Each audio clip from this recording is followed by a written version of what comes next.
रांगत रंगणी रंगनात तुम्ही देखील असे रांगायला लागले. परमात्मा लहानाचे मोठे झाले, रांगायला लागले.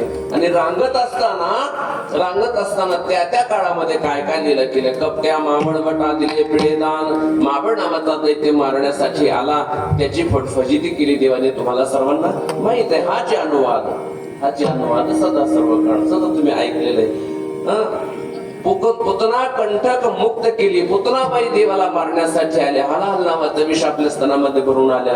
पण त्या पुतनेला सायुज्य सरस्वती दिला. पुतने तो सनकाधिकाचे निमाने सायुज्य सरस्वती दिला. पुतने जे विषाचे निस्तर पाने मारू आले, परंतु अशी असणारी पुतना सुद्धा तिला मुक्त केलं.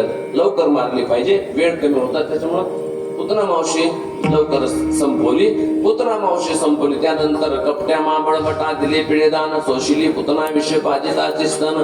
उखळी बांधिता उखडले विमलार्जुन. पुतना मावशी गेल्यानंतर मग कोणा बरेच आले. काकासुराला, बकासुराला, रिटासुराला अवघी दैत्य खाणे बुडविले. आणि मग परमात्मा रांगायला लागले. रांगता पुढे मग रांगत असताना मग अनेक प्रकारच्या लीला परमात्म्याने केल्या. गोपिका सगळ्या धावून येत होत्या. गोपिका सगळ्या गारणं घेऊन येऊ लागल्या. गोपिकेचे गाणी यशोदेनं ऐकून घेतले. गोपिका सांगू लागल्या, अगं हा आमच्या घरी आला, येणे माझे कवाड उघडिले, येणे शिंके तोडले, दया तुला त्या व्यक्तीले उलंगिले ताकाते, असे गाणे करू लागले. यशोदेनं सांगितलं, तुमच्याकडे काही पुरावा आहे का? पुरावा नाही तर पुरावा अभावी केस काय होत असते, निर्दोष सुटत असते. पुरावा घेऊन या. गोपिकांना परत पाठवून दिलं. पुन्हा गोपिक काही गारण घेऊन यायच्या. निमित्त असायचं फक्त, गारण निमित्त होतं फक्त, परंतु अंतकरणामध्ये भाव वेगळा होता. त्यांना या परमात्म्याचं श्रीमुख पाहिल्याशिवाय त्यांचा दिवसच उजडत नव्हता.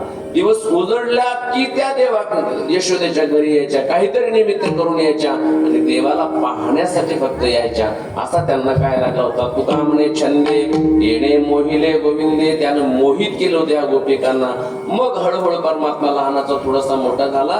कीर्तनातला कृष्ण लवकर मोठा होतो, भागवताचा थोडा उशिरा मोठा होत असतो. कीर्तनातला लवकर मोठा होतो आणि रंगता तो पुढे चालायला लागला.